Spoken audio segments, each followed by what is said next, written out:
It is along these busy border roads where Boris Johnson's final Brexit offer to Brussels has the highest stakes. We will, under no circumstances, have checks at or near the border in Northern Ireland. We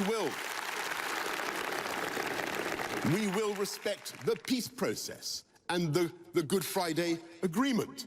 And it is in the communities that live along the border that fears of Johnson's failure runs deepest. They can see the potential that it has to bring us back to the dark, bad old days. Black was left for dead, the sole survivor of a border shooting that killed 10 work colleagues during the depths of Northern Ireland's mostly sectarian violence known as the Troubles. He fears no deal would mean border posts, an historic focus for Irish nationalist terrorists. My big fear is that a customs man will be killed in some of these attacks, and then you have the police to protect the customs. Peter Sheridan was a former top cop during the Troubles, doesn't doubt lives are on the line. There are probably 2,500 people alive today because of the Good Friday Agreement and tens of thousands of people uninjured. He witnessed what it took to shut down terrorist attacks and smuggling along a 10-mile stretch of border. We ended up with 12 army watchtowers, 6 helicopter bases, 6 army bases, 4 police stations, 40 roads permanently sealed off, and 6 permanent checkpoints on other roads. 2 decades of peace restored calm, removed border blocks, rebuilt livelihoods, created dependence on an open border. But it didn't fix the underlying tension between aspirations for a united Ireland or a united kingdom. If Johnson fails in Brussels, no place will be worse hit than the border. The impact on Northern Ireland alone could see 40,000 jobs go. A lot of the firms that trade just within their local economy here close to the border areas would be significantly impacted. Johnson's failure would be a perfect storm for Irish nationalist terror groups. Border posts would be a magnet for recruitment. Fewer jobs meaning more potential recruits. And customs checks meaning smuggling, making money for more attacks. A lot along this border rides on the British Prime Minister. Nick Robertson, CNN, along the Republic of Ireland, Northern Ireland border. I think it's okay for President Trump to ask China to launch an investigation of Joe Biden and Hunter Biden. I don't know, but that's a real request, or him just needling the press, knowing that you guys were going to get outraged by it. He's pretty good at getting everybody fired up, and he's been doing that for a while. And the media responded right on task.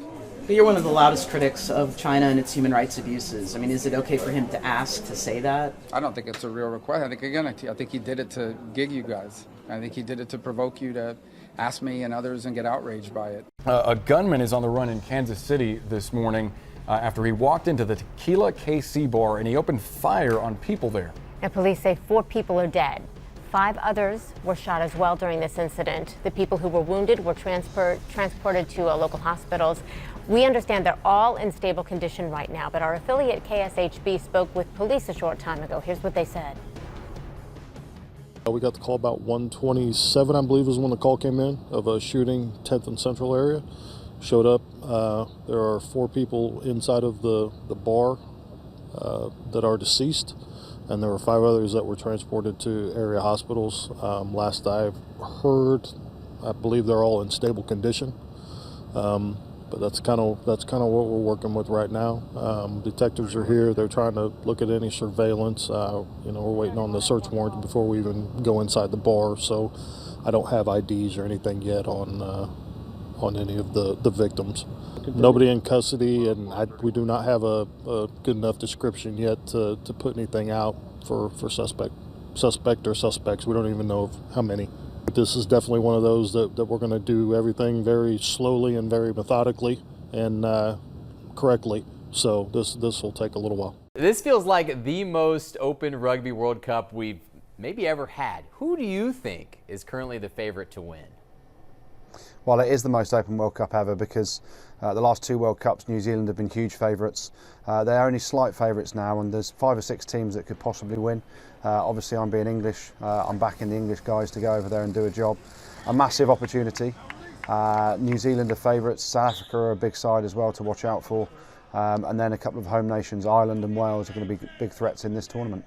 So we know you're excited to watch England. Which players are you most looking forward to watching in Japan? Yeah, I mean, a number of players from the England squad. Anthony Watson is back fit and firing again at fullback. He'll either play at fullback or wing. Billy Vunipola is our talisman, sort of ball in hand, getting ourselves over the gain line. But the main guy for us is going to be our captain, Owen Farrell.